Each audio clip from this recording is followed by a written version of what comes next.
Bulletin में बात होगी यूपी में निकाय चुनाव की, जिसकी रणभेरी बज चुकी है और इसको लेकर के महाकवरेज एबीपी गंगा पर आप देख रहे हैं। सुबह से लगातार पल पल की अपडेट आप तक पहुंचाई जा रही है निकाय चुनाव को लेकर के, क्योंकि निकाय चुनाव का तारीखों का ऐलान हो चुका है। 2 चरणों में चुनाव होने जा रही है और अतीक के आपको बता दें कि इस वक्त ये बड़ी खबर सामने आ रही है। बसपा अतीक के परिवार से किसी को टिकट नहीं देगी, ये खबर। शाइस्ता के बसपा में बने रहने पर बाद में फैसला लिया जाएगा। कानून के मुताबिक बसपा कानून का करती है सम्मान। मायावती की तरफ से प्रेस कॉन्फ्रेंस करके ये बड़ी बातें यहाँ पर कही गई है।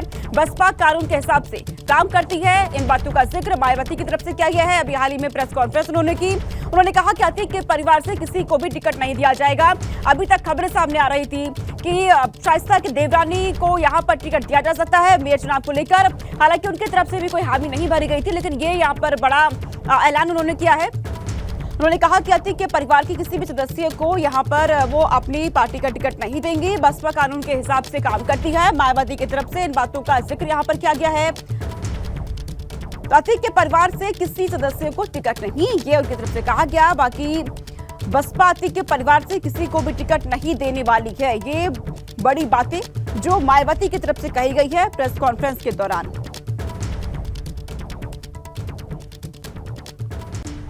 आज मैं ये स्पष्ट कर देना चाहती हूँ कि प्रयागराज में पिछले दिनों श्री उमेश पाल की हुई हत्या को लेकर अभी तक मीडिया के जरिए जो भी तथ्य सामने आ रहे हैं या आए हैं, और इस हुई घटना में खासकर अतीक की पत्नी का नाम आते ही वह उसके फरार होने पर अब स्थिति बदल गई है। ऐसी स्थिति में अब हमारी पार्टी ना तो अतीक की पत्नी को और ना ही उनके परिवार के अन्य किसी भी सदस्य को वहाँ मेयर का टिकट देगी। इसके अलावा जहाँ तक अतीक की पत्नी को पार्टी में रखने व ना रखने का सवाल है, तो उनके पुलिस के गिरफ्त में आते ही जो भी इस केस को लेकर उनके बारे में तथ्य उभर कर सामने आएंगे, तो तब इसका भी जल्दी ही फैसला कर दिया जाएगा, क्योंकि हमारी पार्टी कानून से ऊपर नहीं है, अर्थात कानून का पूरा सम्मान भी करती है। बसपा प्रमुख मायावती को यहाँ पर आप सुन रहे थे। यहाँ पर उन्होंने शाइस्ता परवीन को लेकर तमाम बातों का यहाँ पर जिक्र किया। उन्होंने कहा कि बसपा कानून का सम्मान करती है, उसके मुताबिक ही बसपा की तरफ से काम किए जा रहे हैं। और बात रही शाइस्ता की देवरानी को लेकर, तो उन्होंने कहा कि फिलहाल अतीक के फैमिली में से किसी को भी टिकट नहीं दिया जाएगा। बसपा की तरफ से किसी को भी टिकट नहीं है दिया जा रहा है। मायावती ने इन बड़ी बातों का जिक्र प्रेस कॉन्फ्रेंस के दौरान उन्होंने कहा। तो बसपा अतीक के परिवार को टिकट नहीं देने जा रही है, ये उन्होंने साफ कर दिया है।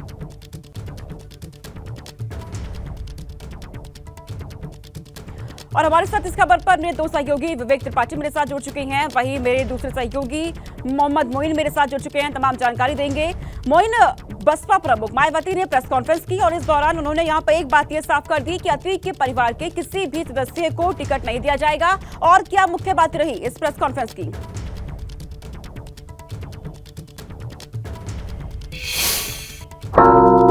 आपको बता दें कि बीएसपी प्रमुख मायावती ने जो ये बात कही है कि अतीक अहमद के परिवार के किसी भी सदस्य को टिकट नहीं दिया जाएगा। तो इस वक्त हम मौजूद हैं प्रयागराज में उमेश पाल के घर के बाहर, जहां आप देख सकते हैं कि परिवार के लोगों ने अब से कुछ देर पहले एबीपी गंगा से एक्सक्लूसिव बातचीत की थी और एक्सक्लूसिव बातचीत में बाकायदा उमेश पाल की पत्नी जयापाल ने हाथ जोड़कर मायावती से गुजारिश की थी कि जो लोग जिन लोगों पर उनके पति के कत्ल का आरोप है, उन लोगों को सियासी तौर पर संरक्षण कतई न दें, परिवार के किसी सदस्य के उम्मीदवार ना बनाएं। परिवार इन दिनों मुश्किल में है, वो अपने उसके ऊपर दुखों का पहाड़ टूटा हुआ है, वो सियासत से कोई वास्ता नहीं रखना चाहता है। लेकिन अगर मायावती समेत किसी भी सियासी पार्टी ने अतीक अहमद के परिवार के किसी सदस्य को उम्मीदवार बनाया तो वो लोग विरोध करेंगे। बहरहाल अब जब मायावती की तरफ से ये साफ कर दिया गया है कि अतीक अहमद के परिवार के किसी भी सदस्य को चुनाव नहीं लड़ाया जाएगा, टिकट नहीं दिया जाएगा, तो अब परिवार के लोगों ने ये कहा है कि ठीक है, आपने ये जो फैसला लिया है ये ठीक है, लेकिन अतीक अहमद की पत्नी शाइस्ता परवीन,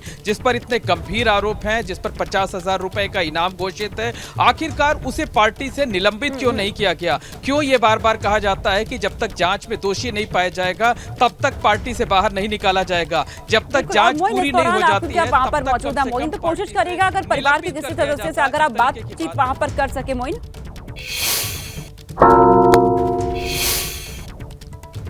जी बिल्कुल, मैं कोशिश करता हूं कि परिवार के लोगों से बातचीत कर सकूं, लेकिन इस वक्त ये जो दरवाजा है ये अंदर से बंद है। अभी हमने नॉक किया है, कोई बाहर निकल करके आता है तब जी। तक हम जो है आपको एक बार तस्वीर दिखाने की कोशिश करते हैं कि ये उमेश पाल का घर है। उनकी पत्नी जया पाल, माता शांति पाल, वो लोग यहाँ पर मौजूद हैं और अब से कुछ ही देर पहले उन्होंने बातचीत किया था एबीपी गंगा से, एक्सक्लूसिव तौर पर बातचीत की थी और इस बातचीत में ये कहा था कि मायावती को जो है वो अतीक अहमद के परिवार के किसी सदस्य को टिकट नहीं देना चाहिए और अगर वो ये फैसला लेती हैं कि शाइस्ता परवीन की जगह अगर उनकी देवरानी यानी अशरफ की पत्नी रूबी को जो है टिकट दिया जाता है, ज़ैनब उर्फ रूबी को, तो वो लोग इसका विरोध करेंगे। सीधे तौर पर वो सियासत से कोई वास्ता नहीं रखेंगे, लेकिन उस फैसले पर विरोध जरूर करेंगे। अब पार्टी की तरफ से ये कहा जा रहा है कि ठीक है, आपने ये जो फैसला लिया ठीक है, लेकिन ये बताइए कि शाइस्ता परवीन को बीएसपी से बाहर कब निकाला जाएगा? जांच पूरी होने तक उनकी सदस्यता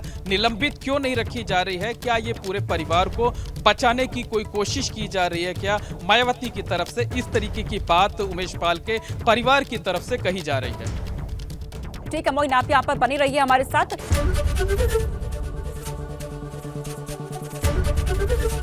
एबीपी गंगा, खबर आपकी, जुबान आपकी।